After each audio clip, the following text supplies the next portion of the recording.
اذا كان الامريكان ناس طيبين، ليش لما دخل القذافي تشاد هربوا هم من تشاد؟ كل الامريكان هربوا، طلعوا عبروا النهر جري. ليش القذافي جاء؟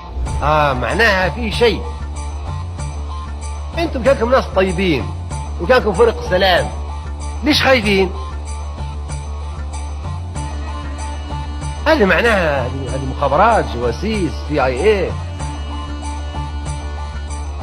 قالوا فرق السلام كلها هربت وطلعت من تشاد، من جنوب امريكا، لان القذافي خش. ليش خايفين؟ اللي كانكم فرق السلام فعلا واثقين من نفسكم، ما تهربوا.